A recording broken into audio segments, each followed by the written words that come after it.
datang di podcast PVKK UST, pendidikan vokasional, kesejahteraan keluarga, Universitas Sarjana Wiyata Taman Siswa, estetika busana, cita rasa boga, inspirasi kita semua. Podcast PVKK UST.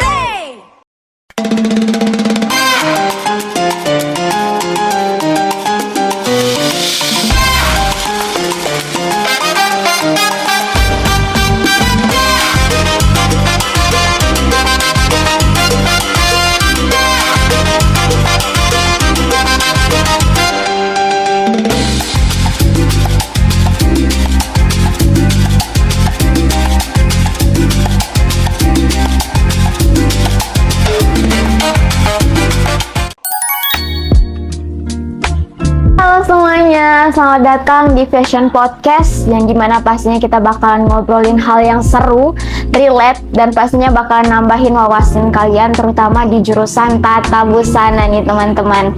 Sama aku, Florencia Modesti Novan, yang bakalan nemanin kalian untuk beberapa menit ke depan. Nah, di sini kita mau ngobrolin hal yang sangat amat seru, seputar tata busana, yang mana sering banget nih dibilang kerjaannya cuman palingan modal jahit doang, terus motong kain, terus hobinya palingan suka mix and match outfit kalau pergi-pergian, dan bingung nanti pilih kuliahnya tuh kira-kira apa ya yang cocok buat kalian. Nah, kita di sini ada kedatangan dua tamu yang spesial dan pastinya berpotensi juga di jurusan tata busana. Kita sapa aja kakaknya. Namanya siapa nih kak? Cantik banget. Terima kasih juga.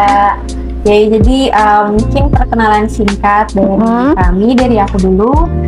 Kenalin, nama aku Elizabeth Grestani. Aku sekarang berkuliah di Universitas Sarjana Wiyata Taman Siswa, tepatnya di prodi PVKK. PVKK itu kepanjangannya Pendidikan Vokasional Kesejahteraan Keluarga. Ya, benar banget. Jurusannya Tata Busana.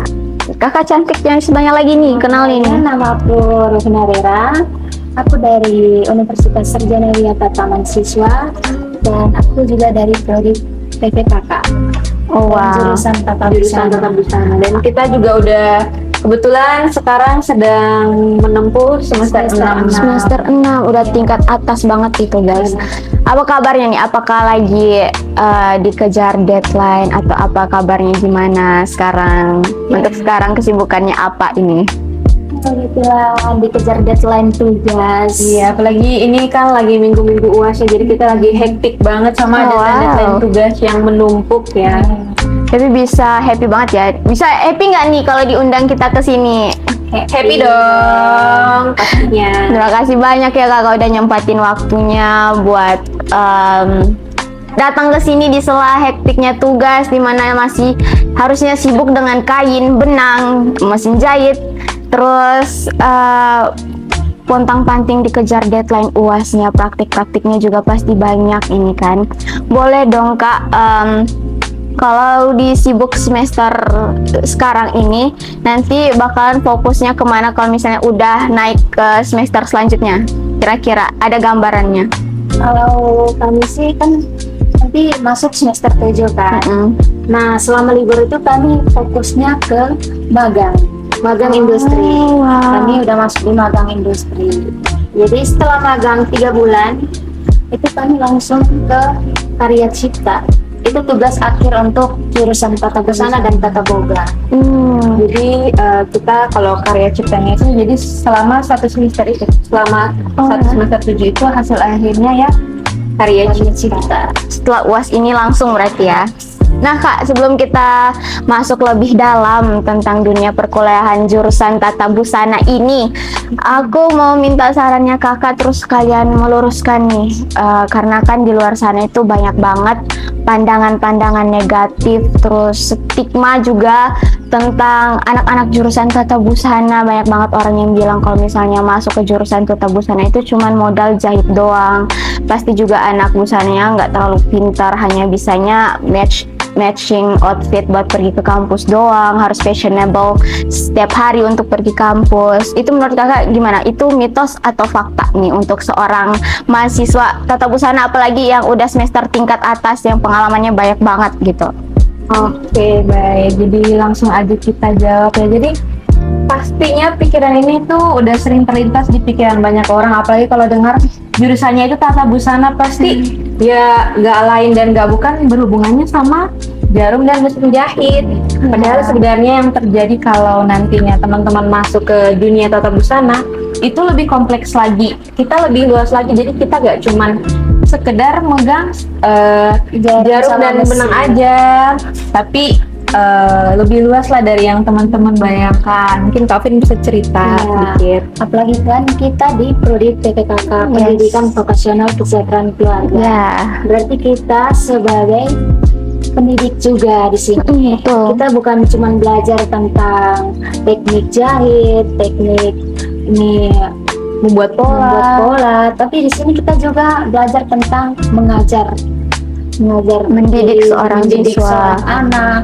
Pokoknya kita mengajar di sekolah, ada praktik di sekolah sebagai guru, ada juga praktik di industri sebagai ini. Nah, selama kakak ngampus nih ya, pernah nggak sih kakak memang setiap harinya mikirin outfit banget, atau ada suatu waktu kalau misalnya kakak datang ke kampus tuh yang modal pakai baju flat shoes mungkin ya, bawa dengan tas doang, nggak mikirin bagus apa enggak, apa mukanya gimana, harus dirapiin banget gitu.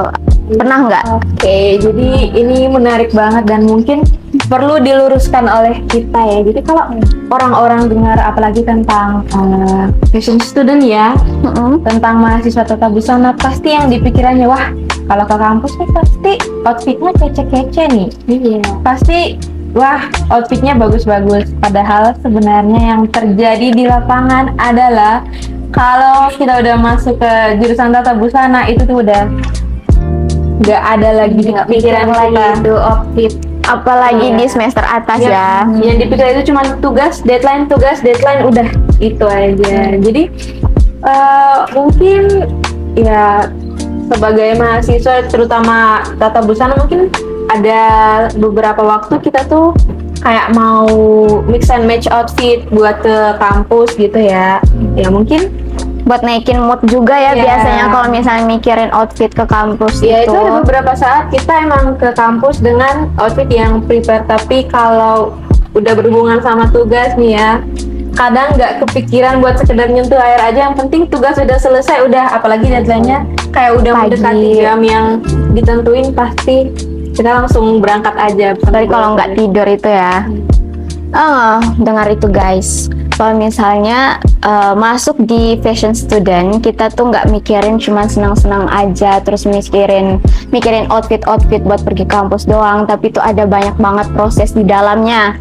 Ngomongin soal tugas yang kakak ceritain tadi, mata kuliah apa nih yang paling berkesan atau paling yang banyak kedebuknya, terus tuh deadline-nya paling mepet, paling bikin begadang semalaman, tuh ada nggak? Menurutku itu ya busana pria.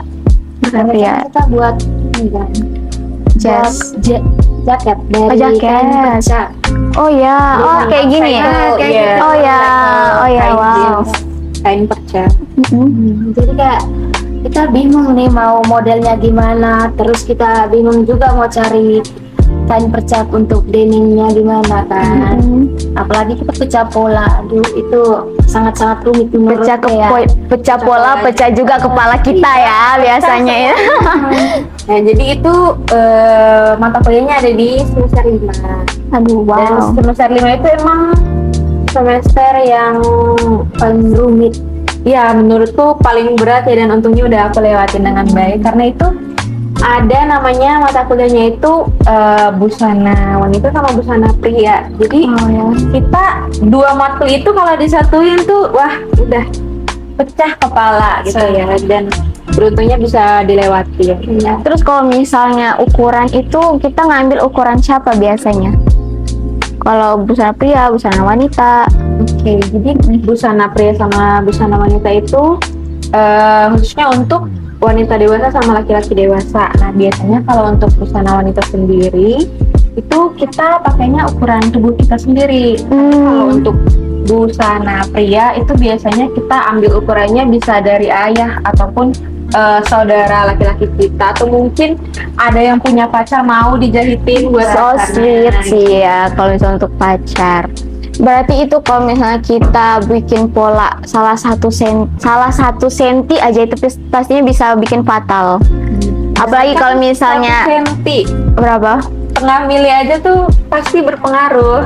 Apalagi kalau misalnya dapat dosennya yang dosen killer pastinya kan. Tapi rata-rata di sana sih dosennya ya punya tekniknya masing-masing ya. Oh ya, beda dosen beda pola. Beda pola dan kita harus mengikuti teknik mereka. Kalau enggak ya mungkin nilai kita yang berkurang. Jadi ya kita harus mengikuti teknik mereka. Kalau nggak ikut juga nanti kita juga yang salah jahitnya. Oh gitu. Berarti kita itu di apa ya? Kayak diuji banget nih tingkat ketelitiannya, kesabarannya di jurusan kita ini. Benar nggak sih? Benar banget. Gokil banget ya. Rupanya kayak tata busana itu banyak kedebak-kedebuknya dibandingkan hasil dari pemikiran-pemikiran orang di luar tuh seperti apa tentang kita. Berarti kita juga harus modal kreativitas, terus kita juga harus bermodal mental yang kuat banget karena kan kayak misalnya dipukul-pukulin terus nih sama tugasnya. Jadi kita harus kuat fisik, kuat mentalnya juga. Nah Kak, buat adik-adik kelas atau misalnya maba-maba ini yang mungkin mau mikirnya mau masuk tata busana tapi takut juga nanti kedepannya bakalan apa, terus jadi apa, terus takutnya juga kerjaannya cuma bisa bagian permak-permak kainnya doang. Padahal kan enggak ya. Menurut kakak sendiri nih seluas apa sih lapangan kerja kalau misalnya kita tuh udah lulus dari tata busana ini gitu? Baik, aku langsung mungkin menjawab aja ya. Jadi prospek kerja jurusan tata busana itu sebenarnya luas banget, terutama kalau di UST sendiri karena kita basicnya juga di pendidikan. Jadi prospek kerjanya itu mungkin dibagi dua, ada di dunia pendidikannya sendiri sama di dunia industrinya sendiri. Kalau dari dunia pendidikannya mungkin Kak Ovin bisa jelasin ya, soalnya Kak Ovin juga kebetulan pernah menjadi guru tata busana. Kalau menurut pengalaman saya itu kita itu bukan cuma mengajar di SMK saja. Dan saya juga punya teman yang mengajar yang lulusan tata busana, dia mengajar di SMA sebagai guru wirausaha. Oh ya. Nah di wirausaha itu kan banyak kayak kegiatan-kegiatan kan, kayak menenun, menjahit kan bisa di SMA. Terus kita bisa jadi instruktur kayak latihan menjahit. Buka kursus. Iya, buka kursus bisa. Terus bisa jadi dosen. Kalau industri misalnya nih, kita bakalan mengarahnya kemana? Kalau misalnya kita masuk jurusan tata busana ini. Oke, jadi kita masuk ke prospek kerja kalau untuk bagian industri sendiri. Yang pertama tentunya teman-teman bisa menjadi fashion designer atau teman-teman bisa menghasilkan dan menciptakan baju sendiri. Selain itu ada juga teman-teman bisa jadi fashion stylist. Jadi biasanya ini di kalangan artis-artis mungkin ya, atau di selebgram atau influencer biasanya mereka punya fashion stylist pribadinya mereka sendiri. Nah itu bisa menjadi salah satu prospek kerja dari jurusan tata busana. Selain itu juga mungkin ada teman-teman yang berniat untuk bisa kerja di konveksi ataupun bisa membuka usaha sendiri, bisa membuka modistenya sendiri untuk menjahit. Dan sebenarnya masih banyak dan masih luas lagi ya prospek kerja di jurusan tata busana. Nah juga dengar-dengar juga kalau misalnya cutting yang dulu yang udah lulus itu jadi asisten pribadinya Igun ya, Ivan Gunawan. Oh iya, itu juga bisa ya Kak ya. Bisa. Nah di UST ini sendiri ya teman-teman, untuk jurusan kita itu memang udah digali betul-betul dan dimatangin betul-betul, itu maupun di tingkat pendidikannya, mau tingkat industrinya. Itu kalau nggak salah ada berapa kali ya kita magang keluar begitu. Dari semester berapa aja tuh misalnya kita magangnya nanti Kak? Kita magang itu ada mungkin bisa dijelasin dulu ya, ada magang pertama. Magang pertama itu di semester berapa? Magang pertama waktu itu kita semester 3. 3 udah magang ya? Ya. Tapi kita cuman pengenalan sekolah saja, lingkungan sekolah itu seperti apa. Jadi kita waktu itu masih ngikutin kurikulum lama. Iya. Jadi magangnya itu di sekolah, namanya itu PBS, pengenalan budaya sekolah. Terus ada magang 2 namanya PLP. Maaf Pak, itu berapa bulan itu magangnya? 20 hari aja. 20 hari kemarin. Itu hitungannya setelah UAS langsung perkenalan sekolah itu, apa pas udah libur terus masuk baru kalian magang? Jadi itu magangnya itu di sela-sela kegiatan libur semester. Aduh, berarti kepotong dong liburannya. Jadi nggak pernah libur panjang kami. Iya. Mentok-mentok pas maba aja ya berarti ya, liburnya masih panjang. Oke, lanjutnya di kita itu ada magang 2 itu namanya micro teaching. Jadi setelah dari PBS itu kita lanjut ke micro teaching. Nah, micro teaching ini tuh biasanya kita udah mulai langsung mengajar, tapi yang kita ajarin itu masih teman-teman kelas kita. Dan itu biasanya yang ngawasin itu ada guru pamong. Guru pamongnya itu guru dari SMK-nya gitu. Oke, lanjut ada magang 3. Magang 3 itu ada PLP. PLP itu kita langsung terjun langsung ke sekolahnya. Kita mengajar dengan menggunakan kurikulum sesuai dengan ini. Sesuai dengan sekolahnya. Kita bisa mengajar ya banyak ya. Metodenya sama aja ya tapi Metodenya ya. sama, terus dikasih ya tergantung dari pamongnya mau kasih kita mata pelajaran apa. Jadi kita sebagai mahasiswa Harus harus mengikuti. mengikuti dan mempersiapkan. Kita juga harus punya bekal yang banyak ya sebelum magang itu sendiri. Nah itu peluangnya tuh gede banget ya adik-adik semuanya. Kalau misalnya untuk ke industri, magangnya udah ada, udah mulai masuk. Udah, jadi untuk di sekolah itu udah sampai magang 3 itu aja. Jadi kita mengenal budaya sekolah, terus kita latihan mengajar di teman kita sendiri, sama nanti kita langsung praktik langsung ke sekolahnya. Setelah itu kita lanjut ke magang 4. Nah kebetulan magang 4 ini yang Lagi dipersiapin. beberapa waktu ke depan lagi ya akan kita jalani. Gitu. Itu kemana itu kakaknya nanti? Itu nanti ada beberapa macam tempat. Itu dia seputar Jogja, sekitar Jogja aja, apa nanti kita keluar pulau atau kemana gitu? Jadi magang 4 ini namanya itu KI, Kunjungan Industri. Jadi kita ngunjungin industri-industri yang dituju dari yang udah ditentukan sama dosen-dosen. Jadi kita tinggal ngikutin. Nah biasanya itu dikasih pilihan. Jadi kita mau ke kota mana, dikasih pilihannya. Contohnya kemarin kalau kita itu ada Bandung, ada Bali, sama ada Jakarta kalau nggak salah. Dan itu nanti kita dari kitanya yang milih mau di mana, dan kebanyakan itu milihnya di Bali. Jadi kita bakal berangkat. Itu berapa bulan? Itu Cuma 3 hari, tapi dihitung sama waktu keberangkatan sama kepulangannya. Jadi di total mungkin sekitar kurang lebih 5 hari. Seminggu lah ya. Iya. Tuh peluangnya tuh gede banget ya guys untuk masuk ke dalam jurusan tata busananya ini sendiri. Kita di UST ini juga pastinya itu sebelum kita jadi guru mungkin ya, atau memilih masa depan kita untuk selanjutnya, itu kita udah disiapin matang-matang sendiri di UST-nya. Dengar kakaknya cerita tadi kalau misalnya magangnya sudah sampai 5 kali, 4 kali di pendidikan, di industri, dan itu tuh benar-benar dipersiapin dari kampusnya itu sendiri. Nah untuk maba-maba, menurut kakak ini ada tips atau pesan atau gimana gitu untuk anak-anak maba yang masih bingung?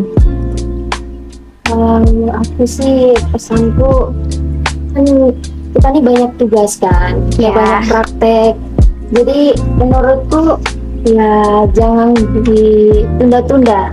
Biasanya kita tuh ngejahit, kita butuh mood dulu kan. Iya benar. Kalau kita nggak mood untuk ngejahit, pasti kita nggak akan jahit itu tugasnya. Jadi kita lepas sampai deadline. Jadi pada saat kita deadline, nah itu baru kita gedebuk-gedebuk untuk jahit itu. Ngerjainnya. Kita sampai nggak tidur, Iya. sampai nggak makan, nggak mandi, apa segala macam. Jadi menurutku ya kita jangan nunda-nunda tugas. Kalau ya senggang kita kerja, intinya selesai Benar. tepat waktu, jangan tunda. Males-malesan lah ya. Jadi kayak itu kayak apa ya gedebuk-gedebuk di saat UTS. Iya. Aku kayak mau kasih juga tipsnya buat maba-maba yang mungkin baru masuk jurusan tata busana. Jadi kalau tips dari aku itu biasanya kalau baru awal perkuliahan itu kan matkulnya SKS-nya masih sedikit ya, jadi masih ada waktu banyak lah di kos. Nah itu bisa kalau dari kampus udah selesai mata kuliahnya terus dapet tugas, itu kalau bisa pas pulang itu langsung dikerjain, jadi langsung selesai hari itu juga. Kalau enggak mungkin perkiraan berapa hari buat nyelesain itu, jadi ya gak ada yang ketunda, jadi udah langsung selesai, jadi minggu depannya bisa lanjut lagi ke tugas berikutnya Gitu ya. Nah, aku mau tanya spesifik nih buat Kak Ovin yang udah punya pengalaman ngajar siswa-siswi SMK, tepatnya di jurusan tata busana ini sendiri ya. Boleh dong ceritain dikit gimana pengalamannya, gimana anak-anaknya, apakah ada yang sulit memahami, terus cara kakak menangani dia tuh gimana, terus gimana metode yang kakak terapin dalam selama kakak ngajar di SMK itu sendiri. Menurut pengalamanku, kebetulan aku itu baru tamat SMA dan itu baru 3 bulan, itu belum ada pengalaman sama sekali kita mengajar. Jadi ya kayak untuk mengajar adik-adik itu kayak ngajar Masih teman-teman ragu. gitu. Oh, iya. Menurutku kalau kayak beda banget ngajar anak kelas 2, kan kelas 2 udah pernah ketemu kan? Iya. Kelas 2 sama kelas 3. Kalau kelas 3 tuh kayak ya kita masih gugup lah, masih gugup dikit aja. Tapi kalau sama kelas 1 kayak baru tatap muka, gugup banget. Tapi ya udah nggak apa-apa. Tapi Jalanin kalau aja. kayak kesulitannya itu anak-anak banyak sih yang kayak sulit untuk menggunakan mesin.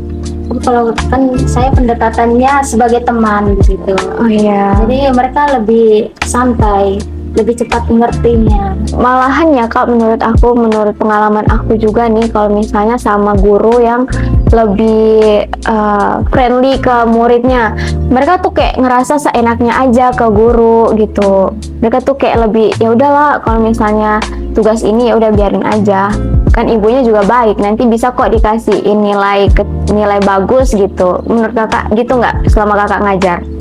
Kebetulan aku ya enggak gitu. Enggak gitu ya? Kalau friendly ya, tapi ada saatnya kita friendly, kita ngajarnya santai. Tapi kalau soal tugas kita harus tegas. Tegas. Jadi anak-anak itu mereka kalau untuk tugas mereka selalu tepat waktu. Jadi friendly tapi tetap punya batasan antara punya guru dan batasan. siswa. Wow, ada nggak satu sisi dimana kakak tuh capek banget nanganin siswa gitu? Menurut saya sih enggak sih, kecuali yang kayak baru awal mereka latih mesin kan. Kan itu semuanya nggak ada yang tahu menggunakan mesin jahit, apalagi kita menggunakan mesin jahit manual. Iya. Kalau di sana, dan anak-anaknya masih susah untuk mendayung, itu aja kesulitan. Tapi kedepannya mereka cepat ngerti. Berarti itu memang benar-benar kita yang dilatih kesabarannya untuk ngajarin, apalagi kan dengan banyaknya siswa, berarti kan kayak banyak banget karakteristik orang-orangnya yang berbeda-beda gitu kan, dan kita juga harus pukul rata semuanya gitu kan dengan sifat-sifat mereka yang beda-beda itu. Itu juga sebagai gambaran untuk kita semua, apalagi yang untuk kita kakak-kakak tingkat atau yang di dalam jurusan tata busana juga, kita bakalan terjun ke dunia pendidikan dan bakalan ngajar juga di sekolah-sekolah, apalagi anak-anak SMK yang dimana yang sekarang ini di era globalisasi yang mereka tuh tingkat kemalasan, kemagerannya itu paling tinggi ya kakak ya. Jadi kayak kita harus membimbing mereka baik-baik. Wah, daging banget ya semua obrolan kita dari tadi, dari awal akhir. Kalau misalnya terbuka banget nih mata kita tentang jurusan tata busana tuh sangat kompleks dan menantang, tapi seru juga dan menjanjikan banget untuk masa depan kita. Nggak terasa udah di penghujung episode. Makasih banyak banget buat kakak-kakaknya udah nyempatin waktunya buat datang ke sini ngobrolin hal-hal yang menarik tadi. Udah mau berbagi insight tentang jurusan tata busana ini yang sangat super amat keren. Sukses terus buat tugas akhirnya, terus di fashion projectnya kakak, semoga cepat lulus. Terus bisa cum laude mungkin. Amin. Oke, pendengar fashion podcast, itu tadi obrolan kita. Jangan lupa buat share episode ini ke teman-teman kalian yang untuk tertarik banget ke dunia fashion. Boleh kok ke UST ya. Terus ke UST. Oke, aku Florencia Modestinovan dan kakak-kakaknya Aku Grace. Aku Ovin. pamit undur diri. Bye bye, stay kreatif teman-teman. Kasih kita semua. Sampai jumpa lagi. Salam dan bye.